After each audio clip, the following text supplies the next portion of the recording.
ଶ୍ରୀ ଜଗନ୍ନାଥଙ୍କୁ ବାରମ୍ବାର ଅପମାନିତ କରାଯାଇଛି, ବାରମ୍ବାର ବ୍ରହ୍ମ ବିଭ୍ରାଟ ହେଇଛି, ବୈଦେଶିକ ଶତ୍ରୁମାନେ ଆକ୍ରମଣ କରିଛନ୍ତି, କିନ୍ତୁ ଜଗନ୍ନାଥଙ୍କୁ ନିଶ୍ଚିହ୍ନ କରିପାରିନାହାନ୍ତି। ସେ ପାତାଳ ଫୁଟେଇକି ବାହାରିଛନ୍ତି। ଜଗନ୍ନାଥଙ୍କ ଭକ୍ତମାନେ 144 ବର୍ଷ ତାଙ୍କୁ ପାତାଳି କରିଥିଲେ। ଭଗବତ୍ପାଦ ଆଦ୍ୟ ଶଙ୍କରାଚାର୍ଯ୍ୟ ଆସିଲେ, ଧ୍ୟାନ ବଳରେ ଜାଣିଲେ, ତାକୁ ବାହାର କରିଦେଲେ। ଆଜି ଜଗନ୍ନାଥ ମନ୍ଦିର ଯୋଉ ସବୁ ପୂଜା ପଦ୍ଧତି ପ୍ରବର୍ତ୍ତନ ହେଇଛି, ତାର ଅଧିକାଂଶ ଭଗବତ୍ପାଦ ଆଦ୍ୟ ଶଙ୍କରାଚାର୍ଯ୍ୟଙ୍କ ପ୍ରଣୀତ। ସେଥିପାଇଁ ଶ୍ରୀ ଜଗନ୍ନାଥ ମନ୍ଦିରରେ କେବଳ ଶଙ୍କରାଚାର୍ଯ୍ୟଙ୍କୁ ଆସନ ବସେଇକି ବସିବାର ଅଧିକାର ଅଛି, ଆଉ କାହାରିକୁ ନାହିଁ। ଆମେ ଓଡ଼ିଆର ପରିଚୟ ହେଉଛି ଜଗନ୍ନାଥ। ଯୁଆଡେ ଓଡ଼ିଆ ମାନେ ଯାଇଛନ୍ତି, ଦିଲ୍ଲୀ, ବମ୍ବେ, ହାଇଦ୍ରାବାଦ, କଲିକତା, ମାଡ୍ରାସ, ଆମେରିକା, ୟୁରୋପ, ସବୁଆଡେ ସେ ଜଗନ୍ନାଥଙ୍କୁ ନେଇ ଯାଇଛନ୍ତି। ପୃଥିବୀରେ ଏମନ୍ତ ଦେବତା ନାହାନ୍ତି। ସମସ୍ତ ଦେବତା ବାରେ କୋଉଠି ମୂଳା, ମୁଢି, ଚେନାଚୁର ଖାଦ୍ୟ। ଆମ ଜଗନ୍ନାଥଙ୍କର 600 ପ୍ରକାରର ଐଶ୍ୱର୍ଯ୍ୟମୟ ପ୍ରସାଦ, ଯାହାକୁ ସମ୍ରାଟ ମଧ୍ୟ ଦେଖିଲେ ଈର୍ଷା କରି। ଶ୍ରୀ ଜଗନ୍ନାଥଙ୍କର ହାତ ନାହିଁ, ଦୁନିଆ ସାରା ସବୁ କାମ କରୁଛନ୍ତି। ସେଥିପାଇଁ ଶ୍ରୀ ଜଗନ୍ନାଥ ସମସ୍ତ ମତ ପନ୍ଥ ସମ୍ପ୍ରଦାୟର ଆରାଧ୍ୟ ଦେବତା। ଜଣେ ଦକ୍ଷିଣାତ୍ୟରୁ ଆସିଥିଲେ ଗଣପତି ଭଟ୍ଟ, କହିଲେ ପ୍ରଭୁ ମତେ ଯଦି ଗଣେଶ ରୂପରେ ଦର୍ଶନ ଦେବେ, ମୁଁ ମାନିବି ସେ ପରମ ବ୍ରହ୍ମ ବୋଲି। ହେଇଗଲେ ଗଣେଶ ମୁଖା। ସ୍ନାନ ମଣ୍ଡପରେ ଆମେ ବର୍ଷକୁ ଥରେ ଗଣପତି ମୁଖା ସହିତ ଜଗନ୍ନାଥ ପୂଜା କରୁ।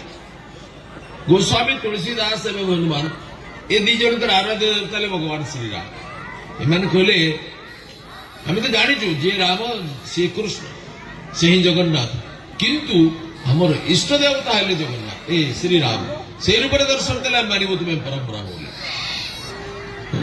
ସେ କହିଲେ ଶ୍ରୀନାଥ ଜାନକୀନାଥ ଅଭେଦ ପରମାତ୍ମନଃ ତଥାପି ମମ ସର୍ବସ୍ୱ ରାମ କମଳ ଲୋଚନ। ଏମାନଙ୍କୁ ଜଗନ୍ନାଥ ସେଇ ରୂପରେ ଦର୍ଶନ ଦେଲେ, କୋଦଣ୍ଡଧାରୀ। ସେପରି କାହା ପାଇଁ ଭୈରବ, କାହା ପାଇଁ ଶିବ, କାହା ପାଇଁ ଶକ୍ତି।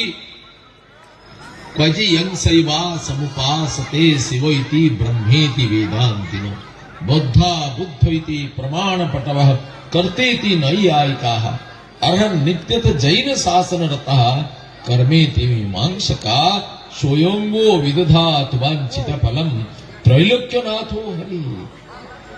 ये शैवर शिव, ब्रह्म वेदांतर ब्रह्म एवं वैष्णवर विष्णु, शाक्तर शक्ति, तांत्रिकर भैरव एवं जैन मानकर अर्हत और मीमांसक मानकर कर्म। ଏହିପରି ସର୍ବମତ ପନ୍ଥ ସମ୍ପ୍ରଦାୟର ଆରାଧ୍ୟ ଦେବତା ଭଗବାନ ଶ୍ରୀ ଜଗନ୍ନାଥ। ଅତି ପ୍ରାଚୀନ କାଳରେ ଆମ ଦେଶରେ ଜଣେ ରାଜା ଚିନ୍ତିତ ହେଇଗଲେ ଯେ ଭାରତବର୍ଷର ଭବିଷ୍ୟତ କଣ ହେବ। ଆର୍ଯ୍ୟ ସଂସ୍କୃତି, ସାବର ସଂସ୍କୃତି, ନିଷାଦ ସଂସ୍କୃତି, ବାନର ସଂସ୍କୃତି, ରାକ୍ଷସ ସଂସ୍କୃତି, ଏସବୁର ସଂଘାତରେ କଣ ଭାରତବର୍ଷ ସମାପ୍ତ ହେଇଯିବ। ତାଙ୍କ ଭିତରେ ଯୋଉ ପ୍ରଚଣ୍ଡ ବିଚାର ମନ୍ଥନ ହେଲା, ସେ ତାଙ୍କୁ ଧ୍ୟାନ କରିବାକୁ ବାଧ୍ୟ। राजा एकांतर जंगल ध्यान कले से ध्यान शुद्ध चित्त दर्पण रे गोटे अद्भुत ज्योति प्रतिभात है। ये ज्योति ये विचार प्रवाह नाम है श्री जगन्नाथ संस्कृति। सर्वमत पंथ संप्रदायर समावेश। श्री जगन्नाथ पाखे ब्राह्मण पूजक अच्छा, शबर पूजक अच्छा, ब्राह्मण शबर को मिक्स ब्रिड दैतापति माने अच्छा, ललिता विद्यापति उत्तराधिकारी, ये समस्ते पूजा करछती प्रसाद।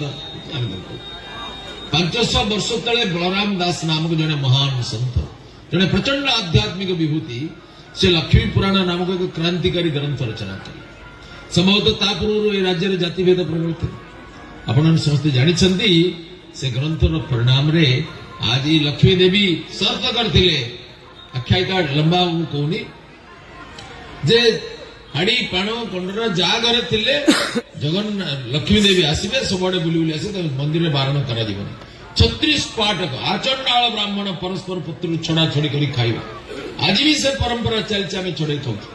বড় ভাই মানে অবড়া মিঠা हुए ना सारा भारत रे सारा पृथ्वी रे परि अनन्य परंपरा केवल श्री जगन्नाथ मंदिर।